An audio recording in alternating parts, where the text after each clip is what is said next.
Hello everybody, and all thanks to SodaStream. Time for the review preview. What a weekend it was. On the road, a 1-1 split, a double overtime loss in Perth on Saturday afternoon for United, then back home at Melbourne Arena to knock off the Illawarra Hawks. Dean Vickerman, head coach, is here, and before we talk about Saturday, we'll start with the positive from the weekend, the win against the Hawks, and 4 overtimes to kickstart the year. What did you do differently last night, in particular in that first half, to open up that 20-point lead?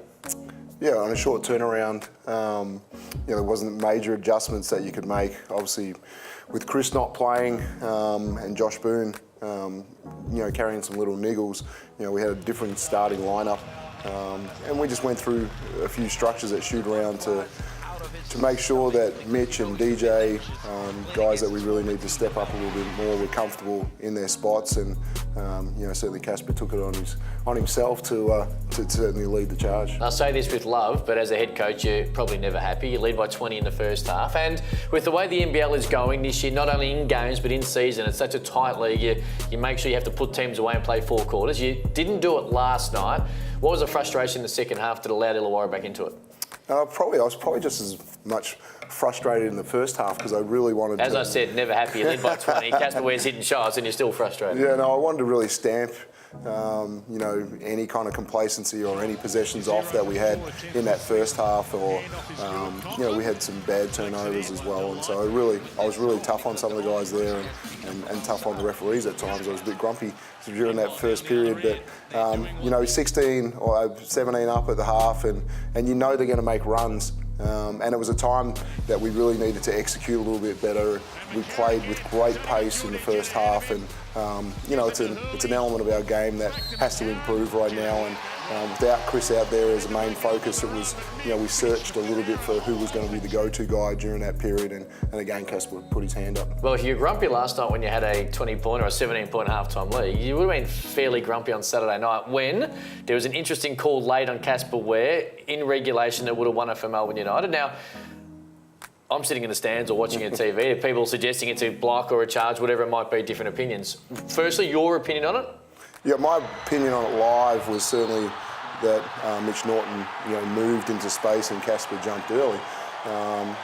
After, watching the review of it, so that was certainly the case. And then to us, the league, to their opinion, and they said they got it wrong. I accept it. We all make mistakes, but in the today of professional sport where we've got so much technology, I'm looking for a way that we can not have, we got it wrong. All right, another double header coming this weekend, away in Cairns on Saturday, then home for the Melbourne Cup Eve game against the Sydney Kings on Monday night. Melbourne Arena is going to be packed. If you haven't got your tickets, not many left, tickettech.com.au to get involved.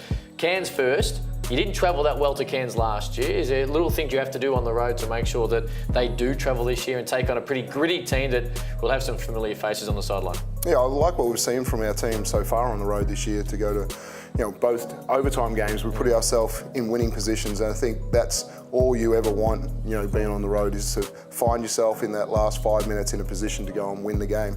So we've done that, going to Cairns. Mike Kelly up there, first time to, go against our old assistant, and, they're doing really good things. They played, took Sydney to overtime on the road the other day. Got a really talented roster, and they've got a healthy Jarway, so it's going to be a big challenge. And Monday night, Melbourne Arena is going to be rocking. Sydney Kings are in town. Of course, so much of the off-season was dominated by the talk around this team. They've been up and down, although that win against the Cairns on Sunday against the Taipans. Where do you, same question, but with the Kings, is it a Randall, is it a Lish? Newley's had a really good start to the year. Bowen off the bench as a high school has been really good, or do you start with Andrew Bogut, who really sets the tone? Yeah, I think when they're successful, they have 6 or 7 players, really doing great things for them, and that was the case in New Zealand where they dominated that game, and where started to play well. Kyle Adnam came off the bench, was really productive. Bowen, as you said, has been super productive for him, and played a lot of minutes down the stretch in that game the other night. But I think we've got to find to say we're going to live with a couple of guys, but there's going to be a few guys that we can't live with getting off. And Randall's so quick, and he's a hard one to really totally shut down. You just got to be able to contain him.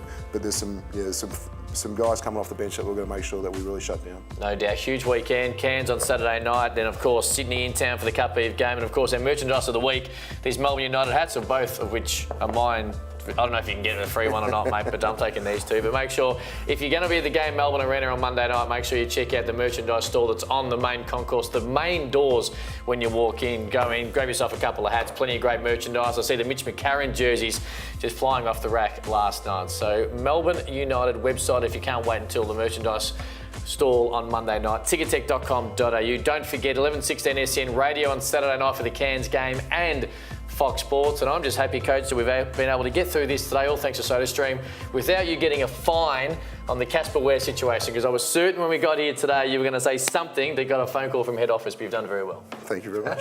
Until next week, all thanks to SodaStream. Huge two games this week. Cairns Saturday night, Sydney Kings Monday night. We'll see you then.